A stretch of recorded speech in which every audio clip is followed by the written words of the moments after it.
دوستوں اگر آپ سمجھتے ہیں کہ نیپال، بنگلہ دیش، ایران، افغانستان، چلی اور ایسے کئی ممالک جن کے اندر احتجاج ہوا، عوام باہر نکلی سڑکوں پر، تباہی ہوئی ان کے کنٹریز کے اندر، یہ سب ایک پروپیگنڈا کے تحت چل رہا ہے، تو آپ بالکل صحیح سوچتے ہیں۔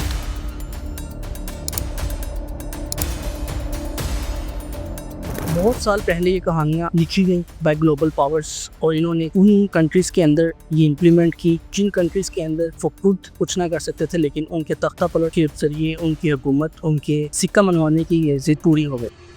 السلام علیکم دوستوں، میرا نام ہے ساق اور ویلکم ہے آپ کو آل آن مائک پہ۔ آج بات کریں گے نیپال کے اندر موجودہ صورتحال کے بارے میں۔ نیپال ایک بہت ہی سائڈ سیپریٹ کنٹری جس کے اندر موجودہ اسٹوڈنٹس جو ہیں، جو جین زی ہیں، وہ اپنے ہی پرائم منسٹر کے خلاف ایک مہم کے تحت، ایک ایجنڈے کے تحت ان کے خلاف کھڑے ہو گئے۔ سننے میں یہ بھی آ رہا ہے کہ جو پرائم منسٹر ہیں ان کی وائف پروٹیسٹ کے دوران مار دی گئی، ان کے گھر کو آگ لگائی گئی اور وہ بیچ میں زندہ جل گئی۔ کیا یہ ایجنڈا اب سے چل رہا ہے؟ نہیں، یہ ایجنڈا بہت ہی پہلے سے گلوبل پاورز لکھ رہی ہیں اور ان کو کنٹریز کے اندر امپلیمنٹ کر رہی ہیں جہاں پہ ان کا سکہ نہیں چلتا۔ ایران، افغانستان، بنگلہ دیش، سری لنکا اور بہت سے کنٹریز، جب انہوں نے ان کے اوپر معاشیت جو ہے اس کو قابض کیا اور قرضوں کو نیچے ان کو اتنا دبا دیا کہ وہ نہ اٹھ سکے، انہوں نے ان کے اوپر تختہ پلٹ کا ایک وار کیا۔ آج اسی کے بارے میں بات کریں گے۔ تو بیسیکلی جو ایجنڈا گلوبل پاورز کا ہوتا ہے اس کے اندر یہ ہوتا ہے کہ سوشل میڈیا اور میڈیا کے ذریعے عوام میں غصہ پھیلاؤ، نوجوانوں کو احتجاج پہ ابھارو، حکومت کو کمزور کر کے اپنی مرضی کے فیصلے کرواؤ،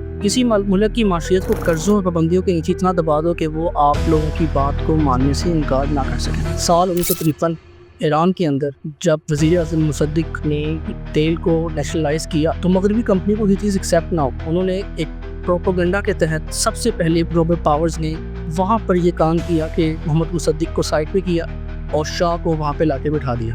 اور یہ ہار اس ٹائم پوری ایران کی نہیں بلکہ پورے مڈل ایسٹ کی تھی، کیونکہ ایک باہر سے ایک گلوبل پاور نے آ کر تختہ پلٹ کیا ایران کا۔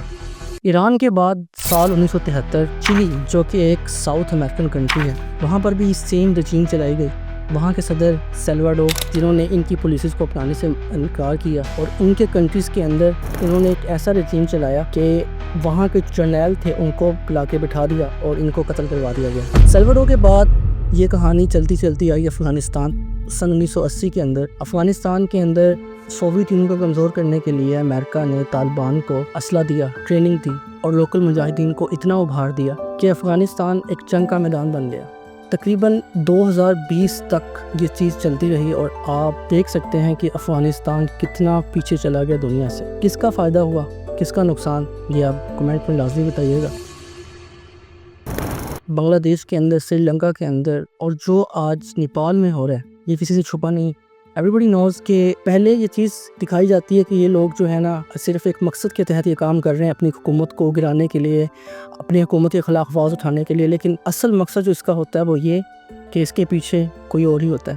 گلوبل پاورز جو کہ اپنا سکہ منوانے کے لیے ان کنٹریز کے اندر یہ چیزیں کرواتے ہیں، معاشیت کو گراتے ہیں، وہاں کی جو عوام ہے اس کو آگ بگولا کرتے ہیں۔ نقصان صرف اس کا جو اس چیز کو برداشت نہ کر سکے، غریب کا۔ ایک غریب جو کہ بہت ہی محنت سے اپنی ایک وقت کی روٹی کماتا ہے، اس پروٹیسٹ کے دوران وہ انسان اس قدر گر جاتا ہے کہ نہ تو اسے کام ملتا ہے اور نہ ہی اسے کھانا۔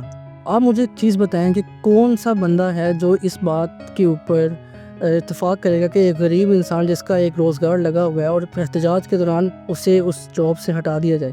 ایک مڈل کلاس بندہ جس نے ایک کار بائی کی اپنی محنت سے، شاید وہ اینی پہ اس نے بائی کی ہو، پروٹیسٹ کے دوران اس کی کار کو جلا دیا جائے، اس کی زندگی کی محنت تو گئی نا۔ لوگوں کے گھروں کو جلایا جاتا ہے پروٹیسٹ کے دوران۔ پاکستان کے اندر بھی 2-3 سال پہلے 9 مئی کا واقعہ ہوا، ایوری بڈی نوز کہ وہ کیا تھا۔ اس کے بعد پروٹیسٹ کیے گئے، مرا کون؟ غریب۔ آج شاید ہم ان کے نام بھی نہیں جانتے۔ افغانستان کے بعد اگر بات کی جائے سری لنکا کی، تو 2022 کے اندر سری لنکا کے اندر عوام کو مجبور کیا گیا کہ وہ سڑکوں پر نکلے۔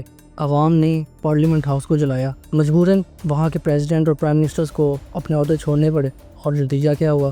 ایک بہت بڑا انقلاب آیا۔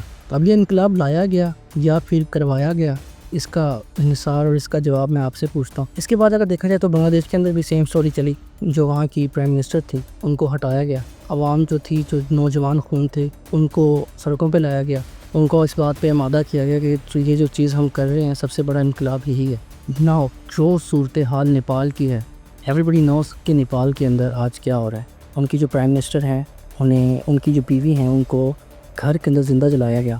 آج کے جو چینسی لڑکے جن کی ہم بہت زیادہ تعریفیں کر رہے ہیں ان کا یہ سارا کا سارا کام ایک پروپیگنڈا ہے جس کو گلوبل پاورز ڈیزائن کرتی ہیں اور امپلیمنٹ کرتی ہیں. صرف یہی کنٹریز نہیں, بہت سے کنٹریز.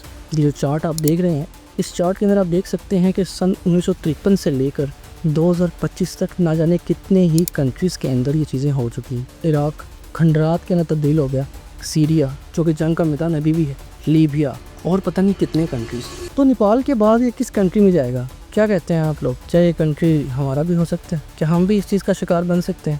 بھائی صاحب یہ چیزیں میں آپ پہ چھوڑتا ہوں.